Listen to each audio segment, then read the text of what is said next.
Good morning. Will the delegate assembly please come to order? Lieutenant Hill, PBSO, would you please lead us in the pledge?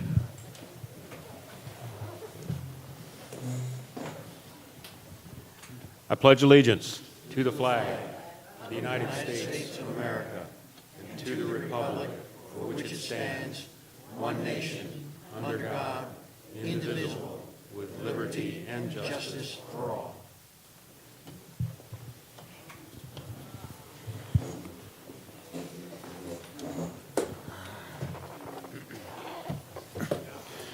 Just looking out across the hall, I have grave doubts we have a quorum. And perhaps you would assist me in getting an idea by pushing a button and see how many we come up with. Quorum test. Just hold up your little clicker and push a button. Is your receiver operating, Louise?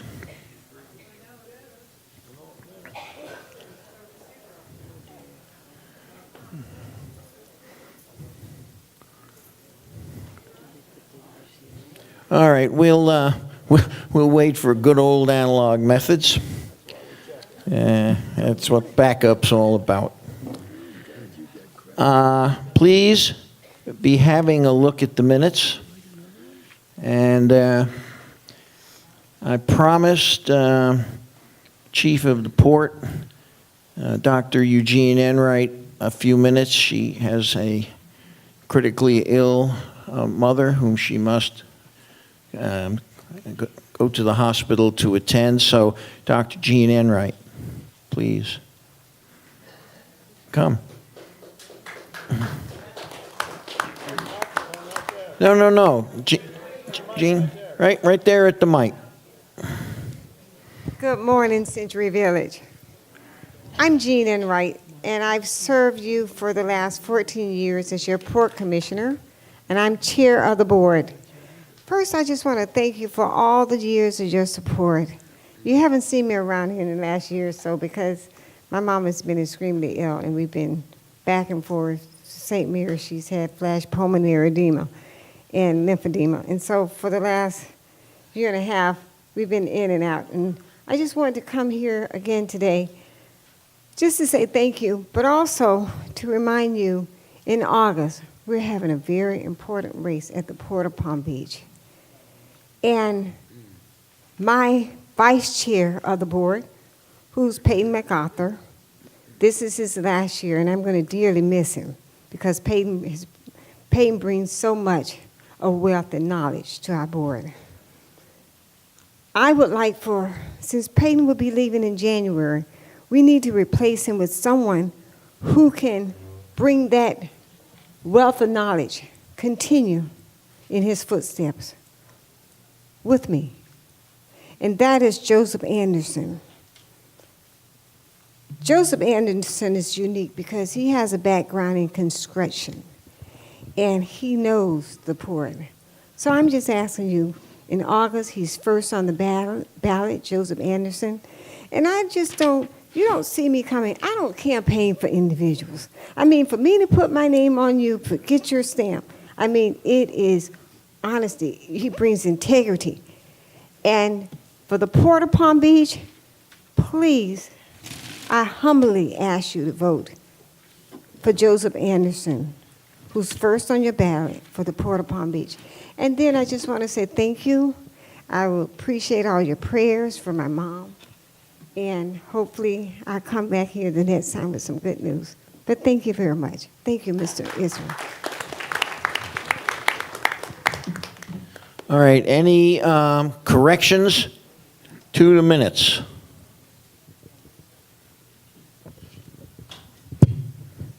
All right, seeing none, I'll hold off on accepting the minutes to see if we have a quorum, which I'm sure we don't. All right, thank you though. So why don't we have Lieutenant Hill come up with the law enforcement report.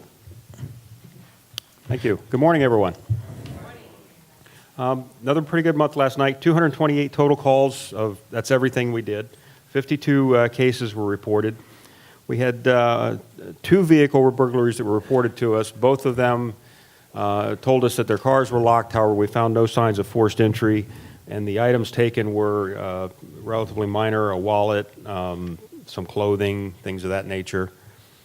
We had 2 thefts reported. One of these was delayed from December of 17, and we're still looking into this one. It appears as though it may be an issue. A resident had passed away, and the relatives came down just now and are reporting some items missing, but there were other relatives involved, so it could be a civil issue. And then we have another resident that reported that the moving company did not deliver all the new items here that was shipped. We had 1 case of vandalism. Somebody supposedly tampered with a lock on one of the apartments. And we had multiple cases of fraud. This continues to be the biggest problem. It outweighs all the other crimes alone. The same things continue to happen. Either fraudulent accounts are opened in your name, people apply for credit cards in your name, people make fraudulent purchases, things of that nature. It's almost impossible to stop. These people are very creative. The best thing that you can do is to monitor your accounts very, very closely, and ensure that you're on top of what's coming up on your credit statements so that you can address things right away. We also had a couple of suspicious incidents reported. It was a similar thing. I'm from the IRS. You didn't pay us your taxes. Send me a bunch of money. You didn't show up for jury duty. You didn't pay your SunPass toll, whatever. It's always the same thing. They want you to give them some type of a card over the phone. They don't work that way. And I'll give you a little challenge. Try and get somebody on the IRS on the phone. It just won't happen. They do everything by certified mail. It just doesn't work that way. So be very suspicious of those kind of things. We also had 4 assault cases reported. All of these were either unfounded or we had the people involved refuse to cooperate with us. Most of these were minor family disputes or neighbor disputes or things like that. Nothing serious at all. So that's the bulk of the activity for last month, which is very good. It's summertime, so the population is down a little bit. As a reminder, hurricane season has started. Please make your preparations now, when there's nothing going on. A few extra bottles of water, some extra food every week when you go to the store, and by the time we actually hit the height of the season, you'll have everything you need in your apartment. Make those considerations now about talking to your physicians. If you have critical medication that you need to have, talk about getting a small extra supply to keep in case we do have a storm and you can't get to the pharmacies, things of that nature. Have the conversation now with family and friends if you're going to stay. If you're going to leave, make sure you have a plan in place to do that and make sure you put it in place early. You saw last time when people decided to leave, they wound up sitting on the interstate or sitting on the turnpike because everybody decided to leave at the last minute and nobody got anywhere. So have those conversations with people now when there's no pressure, and have the plans in place. Anybody have any questions for me? Yes, ma'am. Will you come with your question to the mic? Your question may be of interest to lots of others. I had an iPhone stolen. I don't know whether it's before they brought it or after, because I did not receive it personally. Received the box personally. They stuffed the box with something else and they took the phone. So the police came, but they didn't take a report. And yeah. And then so we dealt with it. Okay. All right. Anyone else? Yeah, over here. We haven't been getting any traffic enforcement reports this year. Oh, well. I know one time you said it wasn't on the tablet, but this is... I think we had 1 crash reported.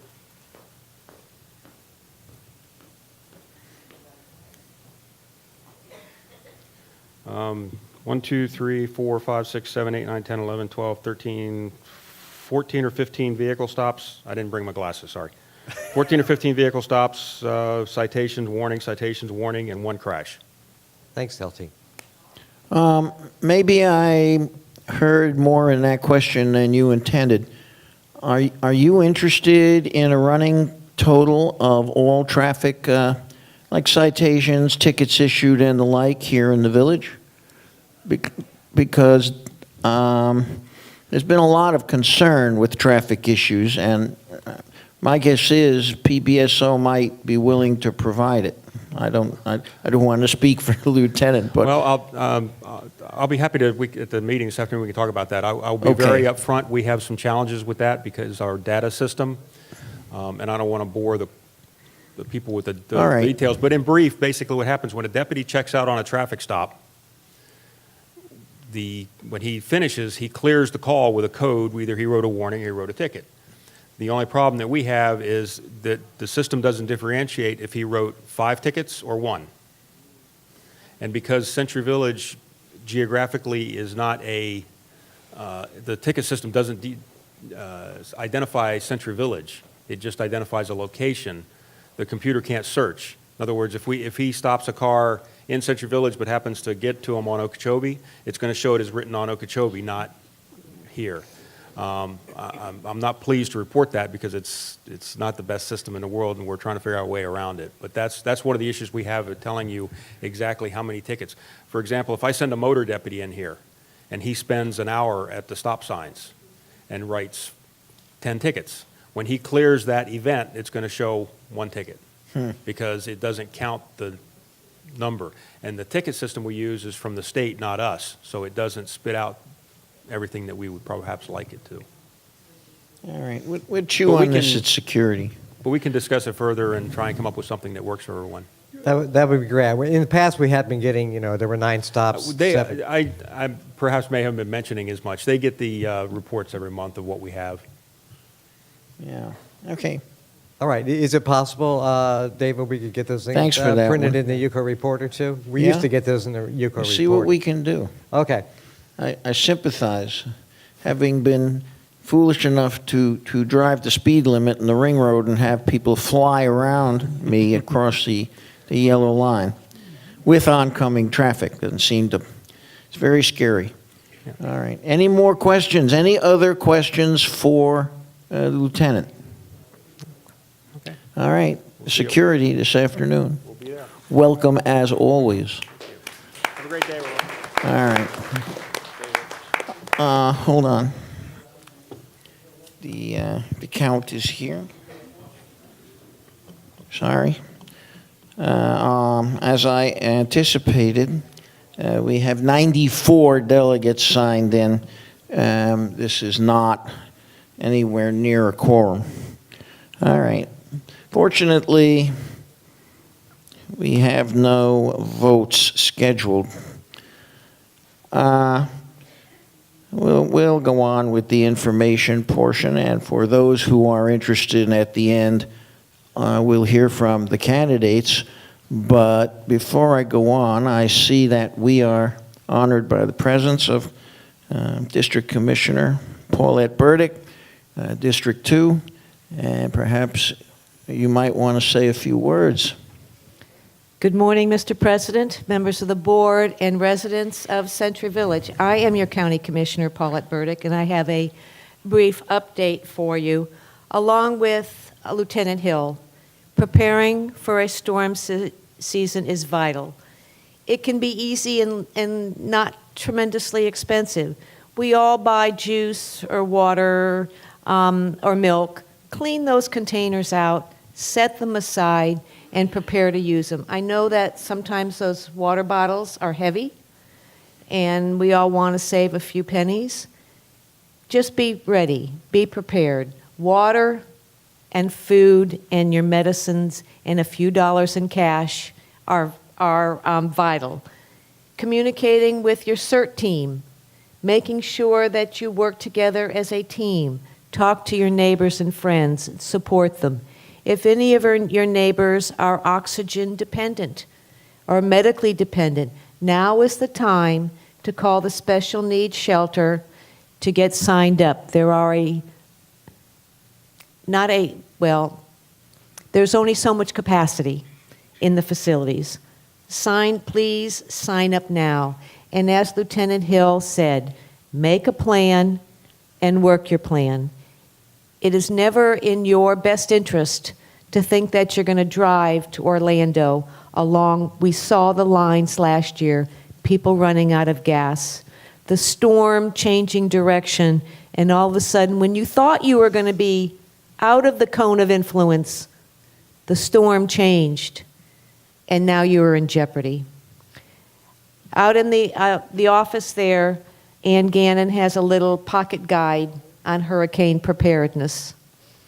Pick one up, very valuable information. Make sure you have your medicines. Work with your neighbors and friends. Second on my list here is there is a proposed new development coming in the general area, just north of the synagogue on Haverhill Road.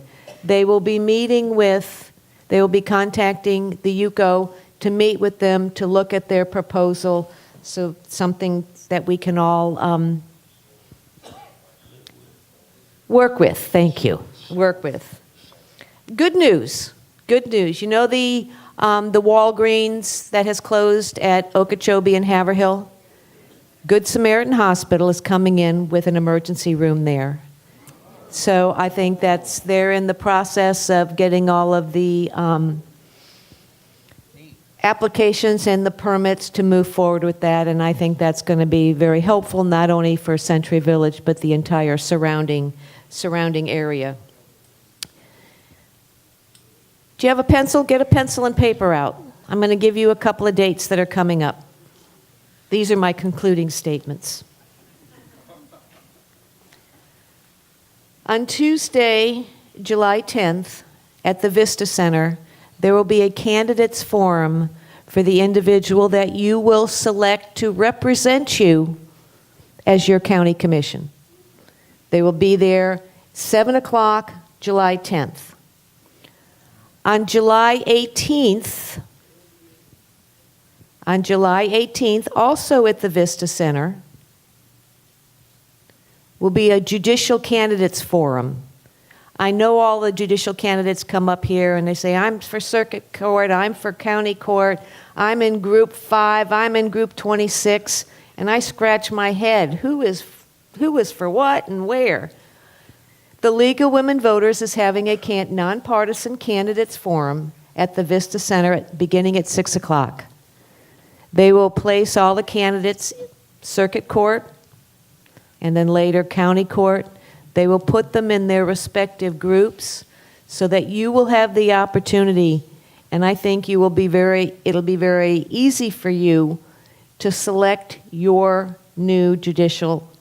Then there are 5 seats that are open because of age. They have to retire. And there is nothing, in my opinion, nothing more important than the independence of our judicial system. I would encourage you all, again, July 18th, 6 o'clock at the Judicial Center.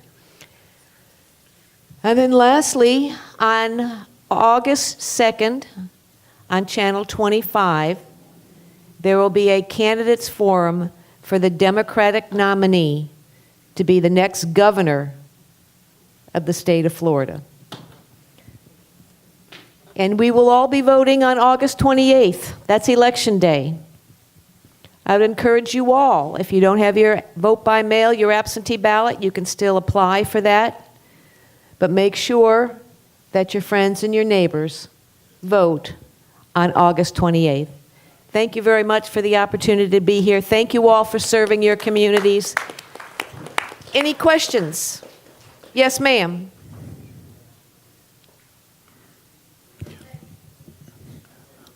If you have a question, please, your question may be of interest to many others. Come up to the mic. The candidate forums are going to be at the Vista Center, and that's located, you go Okeechobee West to Jog Road, take a right,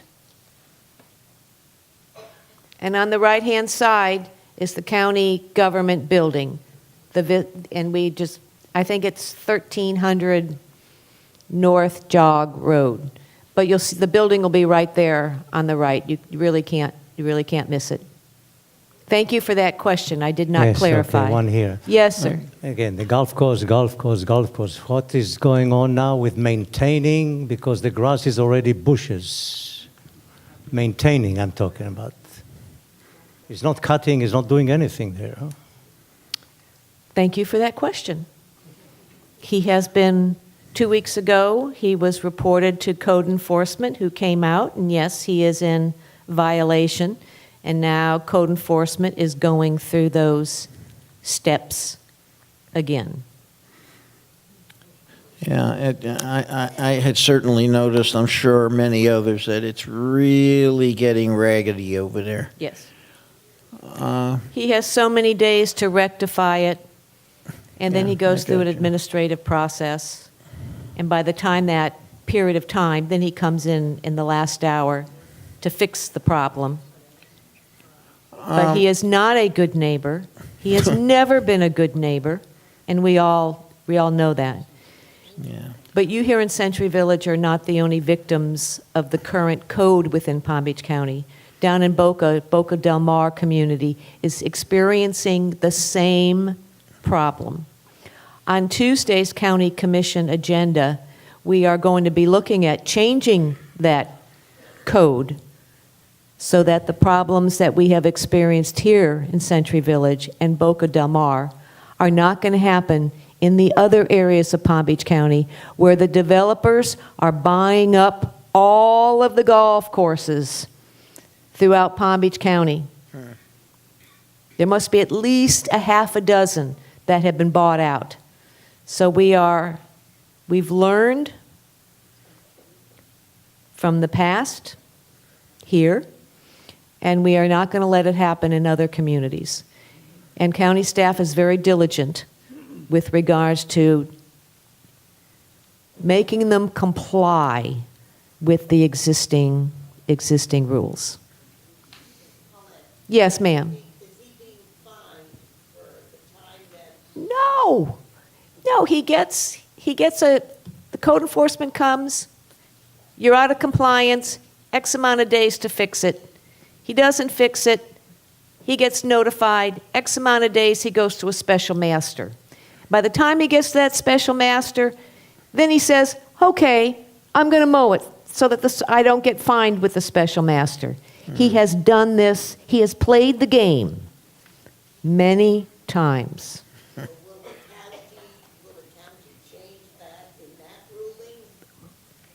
We can't go back and we can't make rules today and go back and impose them on prior. All we can do is try to fix the problem in the future. And it's both Century Village and Boca Del Mar that are bearing the burden. And as a result, on Tuesday, we are going to work to fix the problem for other individuals. But All right. I feel bad for for you and for the folks in Boca that are the neighbors, the residents that, in my opinion, are being abused. Okay, please, folks, if you have a question, come to the mic. Now, hold on, Marcia. There's someone ahead of you. Yes, dear. Maxine McKenzie Moderowski, 333 Southampton B. I've spoken with Drew about the overgrown grass, and he mentioned last month, in fact, we brought it up here, he mentioned that the county owned portion of the fence or property next to Dollar General, that he was not responsible for that portion of the property. And the second question, you mentioned that all of the golf courses are being purchased by developers. Is it possible, because they're no longer, I mean, you know, there's some places where Tiger plays that popular, but maybe there's a lot of them that's no longer earning income, and so they are useless to the owners, and maybe that's why they're selling them. That's my thought on the subject. Thank you. Thank you. Just Question? one thing, and I'm sure you have a good deal of background on this. I sat through the meeting from hell, pardon my French, where all of this was dumped off on roads and bridges. You know, that was a fence on his driving range. And because there was some modification in the right-of-way, he's now dumping this off on the county. And at that meeting, it was dumped off on roads and bridges, and nothing has been done. That's that jungle kind of toward the south end. You know where it is. And I reiterate this lady's question, what can be done about that in the real world? Well, I'm delighted that you spoke with Mr. Waldron and his team and that you have a relationship with him. I would hope that you would encourage him to repair that fence. It's a security issue. But going back to your original question Okay. on that piece of property, the county feels that that is part of Mr. Waldron's development order and his plat. He is using that portion of property. So as far as the county is concerned, he is responsible, and that's an ongoing issue. But Mr. Waldron has not been a good neighbor to Century Village. Well, going back a few years, when he was fully responsible for the property, whenever there was a complaint, he did maintain the property. So now he's saying that that portion no longer he is responsible for. And I personally believe that if he was responsible, that you would have